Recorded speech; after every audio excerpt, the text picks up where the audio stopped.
नमस्कार, आप देख रहे हैं SPN 9 न्यूज़ और मैं हूं आपके साथ मनीष कुमार सैनी। हरियाणा की राजनीति में विधानसभा चुनाव के बाद से सियासी हलचल तेज होती हुई नजर आ रही है। देखा जाए तो हरियाणा में कांग्रेस में से नेता विपक्ष को लेकर कहीं ना कहीं बैठकों का दौर जारी है, तो वहीं भारतीय जनता पार्टी के खेमे में मंत्री पदों के बंटवारे के बाद, विभागों के बंटवारे के बाद कहीं ना कहीं अनिल विज को परिवहन और बिजली विभाग सौंपे जाने के बाद अब अनिल विज कहीं ना कहीं फिर से बागी सुर अपनाते हुए नजर आ रहे हैं। सीधे तौर पर ना सही, लेकिन इनडायरेक्टली कहीं ना कहीं अनिल विज भारतीय जनता पार्टी से बगावत यहां पर छेड़ते हुए नजर आ रहे हैं, क्योंकि देखा जाए लोकसभा चुनाव के दौरान भी अनिल विज कई दफ़ा यहां बागी बयान देते हुए नजर आए, बगावत करते हुए नजर आए और ऐसे में भारतीय जनता पार्टी के आलाकमान उनको समझाते बुझाते रहे। लेकिन लोकसभा चुनाव के बाद जब परिणाम आ जाते हैं, परिणाम के बाद जब हरियाणा के अंदर विधानसभा चुनाव की कवायद शुरू होती है और विधानसभा चुनाव की तैयारियां भारतीय जनता पार्टी के द्वारा जोरों शोरों से की जाती हैं, उस दौरान भी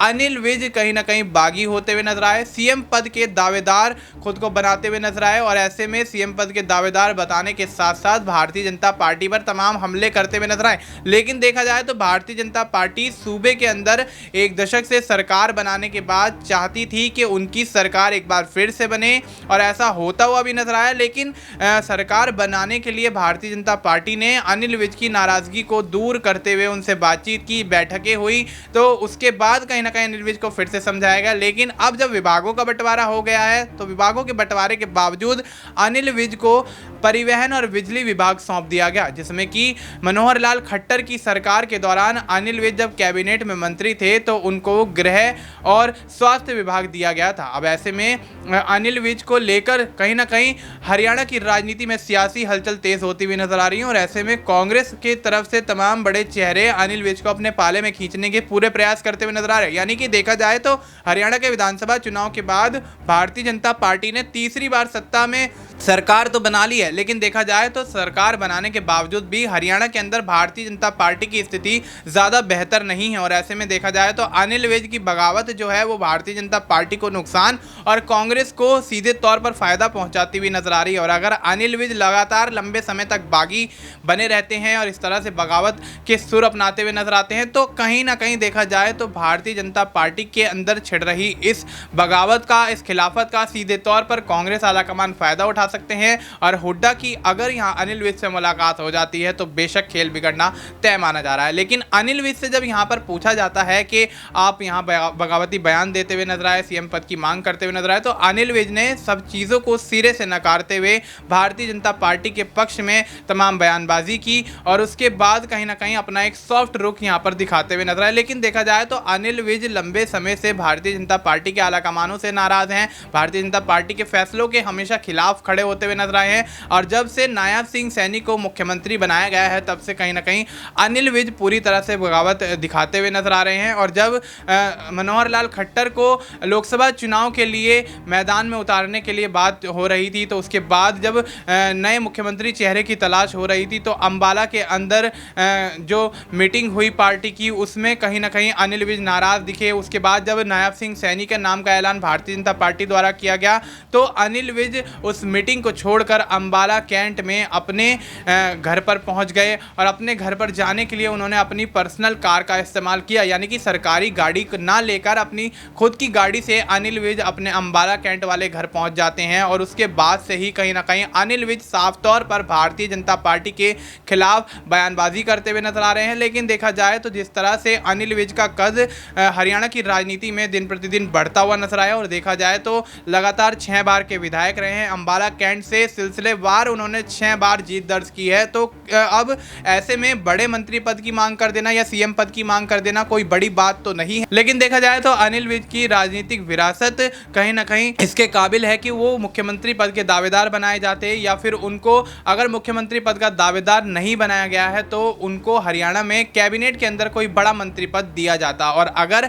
यहाँ अनिल विज बगावत दिखाते हुए नजर आते हैं, बागी होते हुए नजर आते हैं तो कांग्रेस के खेमे में जाने की उनकी यहाँ पर संभावनाएं जताई जा रही हैं। तमाम राजनीतिक सलाह सलाहकार ये कहते हुए नजर आ रहे हैं कि अनिल विज अब बगावत करते हैं तो भारतीय जनता पार्टी को नुकसान होता हुआ नजर आ सकता है और सीएम नायब सिंह सैनी पर भी गाज गिरती हुई नजर आ सकती है। हो सकता है कि अनिल विज की बगावत जो है वो कहीं ना कहीं नायब सिंह को लेकर ही हो, क्योंकि जिस तरह से उनको अचानक यहाँ पर भारतीय जनता पार्टी एकदम से यहाँ पर सीएम का चेहरा अनाउंस कर देती है और अनिल विज कहीं ना कहीं वहाँ मुंह तकते रह जाते हैं और उसके बाद अनिल विज उस मीटिंग को छोड़कर अंबाला कैंट के अपने घर पर पहुंच जाते हैं। उसके बाद से ही कहीं ना कहीं भारतीय जनता पार्टी के खिलाफ मोर्चा खोलने में अनिल विज पूरी तरह से आगे खड़े हुए हैं और निडर होकर बयानबाजी करते हुए नजर आते हैं। तो स्थिति साफ है कि अगर अनिल विज कांग्रेस के खेमे में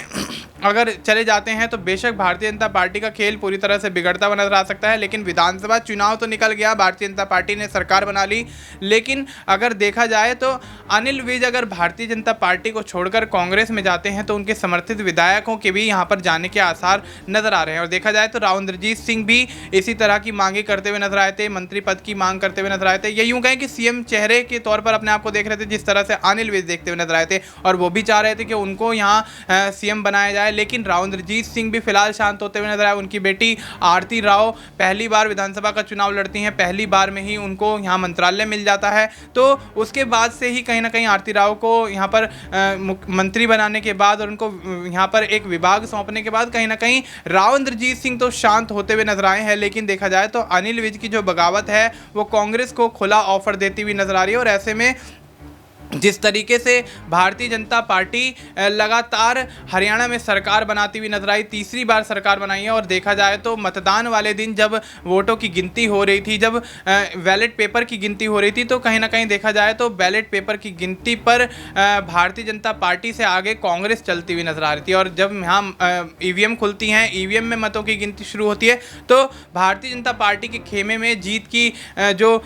कवायद है वो जाती हुई नजर आती है। और ऐसे में भारतीय जनता पार्टी को बड़ी जीत हासिल होती है, शाम तक ऐलान हो जाता है और भारतीय जनता पार्टी सरकार बना लेती है। नायब सिंह सैनी को दूसरी बार हरियाणा में मुख्यमंत्री बनने का अवसर प्राप्त होता है। तो अब देखा जाए तो पूरी स्थिति कहीं ना कहीं भारतीय जनता पार्टी के खिलाफ जाती हुई नजर आ रही। सरकार बेशक बना ली है, लेकिन पार्टी के अंदर जो अंदरूनी कलह छिड़ रही है उसमें कहीं ना कहीं अनिल विज जो मुख्य भूमिका निभा रहे हैं उससे भारतीय जनता पार्टी को बड़ा नुकसान उठाना पड़ सकता है। और ऐसे में